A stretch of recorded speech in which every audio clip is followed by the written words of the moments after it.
If you're in the real estate business in any capacity, be it an agent, a lender, a title company, any link in the chain, one question you've been asking yourself for months now is, when will inventory loosen up? I decided to bring in an expert to answer that very question. I'm Sher from NFM TV. We're really pleased to be joined by Mike Fratantoni. He's the Chief Economist, Senior Vice President of Research and Industry Technology at the Mortgage Bankers Association. Mike, thanks for being with us on NFM TV. Thanks for having me. Great to be here. What's the answer to the question? What are you seeing, and what is going to be the catalyst to get more inventory back on the market? Well, first, totally agree that is the big question today. We have about 2.5 months of existing home inventory in terms of month supply right now, a little more than 4 months of new home inventory. All in, it's just a little more than 1.2 million homes nationally. Just by reference, there are 1.4 million realtors in the country, right? That's a bit of a mismatch. Some are double teaming some of those properties. To get more inventory on the market, we need two things. We need builders to pick up their pace of construction. It's happening. There's about 1.7 million building permits right now.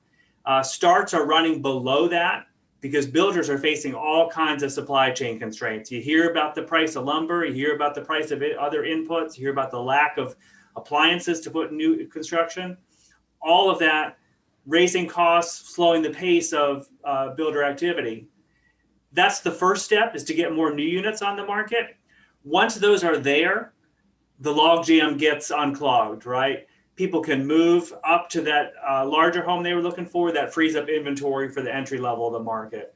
So I think we'll get a virtuous cycle going here soon. Hasn't happened yet. Hopeful that'll happen in the next 6 to 12 months. 6 to 12 months, that's a big number. I was hoping you'd say 6 to 12 days. There's going to be a lot of pain between now and then, if that's the case. But you mentioned 2.5 months of inventory. What is the standard, just so we can compare? So typically you'd look to 6 months of supply. And again, we're at 2.5 months. Well, we mentioned the first big question. I think the second biggest question is that big dirty word. It's inflation. Is it here to stay? Is it transitory? It really depends on who you ask. And now I'm asking you. So again, that is the second big debate right now. Chair Powell testifying before Congress this week, was actually just watching him in his Senate testimony. He is holding fast to the idea that this is a transitory blip, that some of the supply chain issues that I mentioned are temporarily putting upward pressure on prices.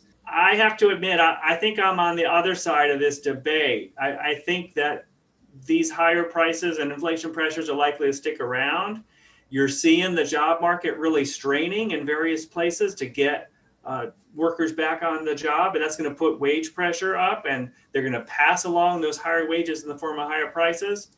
And then precisely to our first question, the real estate market, I think, is going to result in some persistent inflation over time. We're seeing today, 15% growth in home prices on a year-over-year basis.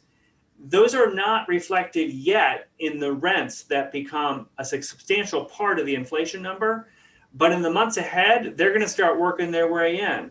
We're not going to see 15% growth in rent, but we're going to see 4 or 5% growth in rent. And that's going to stick around for years, again, due to this mismatch between supply and demand. If you look at the consumer price index, 40% of that is composed of rent. The behavior of the bond market in recent weeks would suggest that inflation is going to be only here for a little while, because it looked like we were headed for a 200 handle.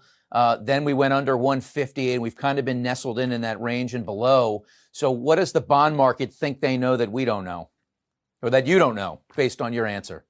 Yeah, so, I have the luxury in my forecast of showing a 10-year yield or a 30-year mortgage rate at a quarterly frequency, right? And we usually show the closing yield on those rates for each quarter of the year. And so we have it going from, we're 135 this morning for a 10-year to 2% by the end of the year. Now, how you get from here to there, lots of different wiggles along that path. So we think the trends are in place for that upward movement in rates. But today, this couple of week period, I think it's more technical factors that you have a lot of investors thinking very similarly to I am, that the trend over the course of the next 6 months is up. There's some short covering and some reaction to Chair Powell's immediate remarks. But, I'm pretty confident that over the course of this 6 months, longer term rates are going to move up on average. That doesn't say that, days or weeks we might see these trends down. One big variable that could shake up your assertion that we could be at a 200 handle by the end of the year is a variant, and that is the Delta variant. Right now it's spreading. The numbers are not looking great around the country right now. A lot of people are choosing not to get the vaccine. And is that something that you're fearful of, that could just completely shake things up? So totally agree. And, I have my role as a forecaster. And so I got to put out what's my thinking in terms of the most likely path for the economy. And I think that most likely path is going a 2% 10-year by the end of the year. But I also have a history in my career as being in risk management. In risk management, you think about alternative scenarios. So one alternative, to exactly your point, if the pandemic, the Delta variant, starts getting worse again, that's the reason for rates staying lower for longer. And so maybe we stay at 150 through the rest of the year if this really does get worse. You got to think about the other side too, though, right? We were just talking about inflation.